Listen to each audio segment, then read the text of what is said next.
In this segment, we'll provide some options for exploring the less traveled west side of the preserve, with lots of curious sights along the way. Starting at the staging area, you can take the Clyma trail down to an historic almond orchard and then head up to the backpack camp for lunch. To return, you'll descend to Morgan Territory Road, cross, and come back up the Coyote Trail beside the headwaters of Marsh Creek. That's a 6-mile walk with about a 700-foot elevation difference from top to bottom.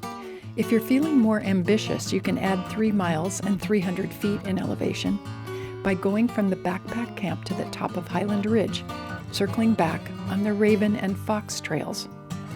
Both the Highland Ridge and Raven trails are precipitous in places, so you might want to consider bringing hiking poles. You should definitely bring a map, which you can get online or at the staging area. Coming down the Clyma trail, you'll see the almond orchard first, and then signs of a home site, a non-native Monterey cypress and some excavated areas. The trail and the orchard are named after William and Philippa Clyma. William was a miner born in Cornwall, England, in 1848. When Cornwall's mining industry declined, the couple fled to America, where William mined silver in the boomtown of Austin, Nevada. A decade later, the couple purchased 80 acres of land in Morgan Territory. The property had a house with room for their 4 children, buildings for raising chickens and milking cows, and 46 fruit trees. To make a living, they sold butter, eggs, plums, apricots, apples, almonds, and other produce down in Livermore.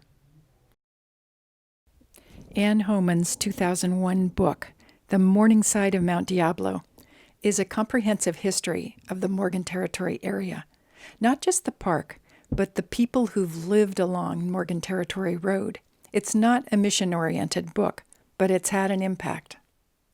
Right after it was published, the author delivered a copy to Seth Adams, and they got talking about the Gim property, which included the orchard. Homan reportedly said to Adams, "If the Park District gets the Gim property, make sure they don't cut down the orchard. It's historic."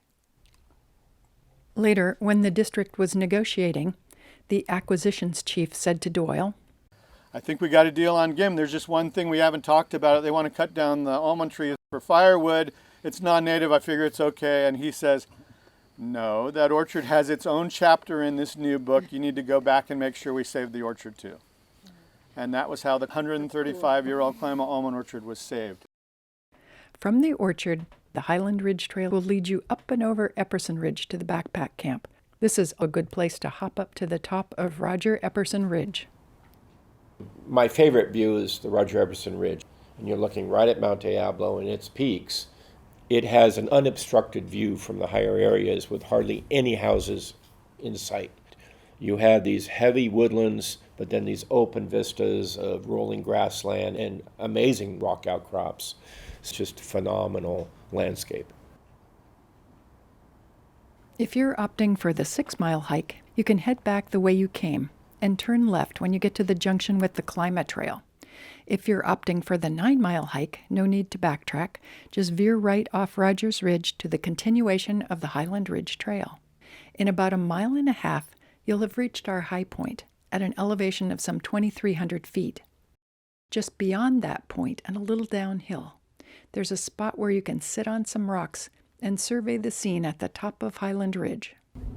It's the whole ridge that nobody knows about, stretching from one park to another. It's visually the northern backdrop for the Livermore Valley. You're constantly changing elevation, you're constantly changing perspective, you're getting long views. The long views are not blocked by trees. There's a mosaic of habitat.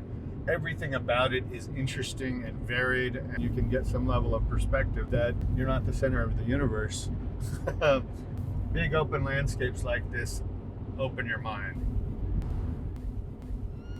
This big open landscape also attracts one of America's largest and most imposing birds, the golden eagle.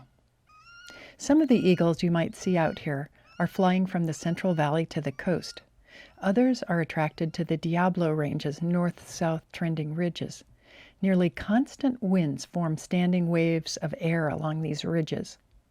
Warm weather creates rising thermals, and there's plenty of prey. It all adds up to almost effortless hunting. All told, more than 60 pairs of golden eagles live year-round within 20 miles of Altamont Pass, making it the densest known population of golden eagles in the world. One August day I came out here, and it was one of those gorgeous golden days. It wasn't all that hot.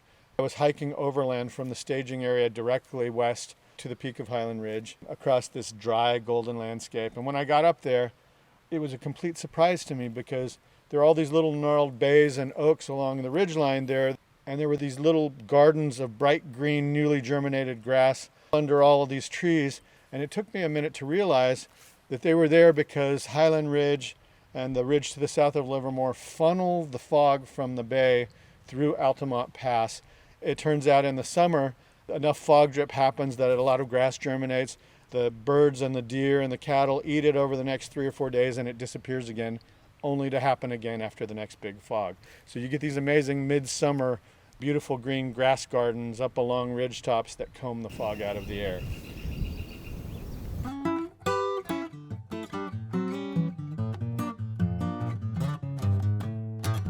And then I'm going down the ridge, and there's a pond down there where I've seen a large number of eagles. The light is fading, everything is gorgeous. It's that time of day that Bob Walker called magic hour, when the shadows lengthen out and everything gains more depth. Off in the distance there's this peak, and it's like a pyramid shining bright golden in the setting sun. And I'm staring at it, just struck by how gorgeous it is when this flight of bluebirds explodes across the blue sky ahead of me with the golden in the distance. It's this ecstatic moment of serendipity where all the things come together in one moment, and it's just gorgeous.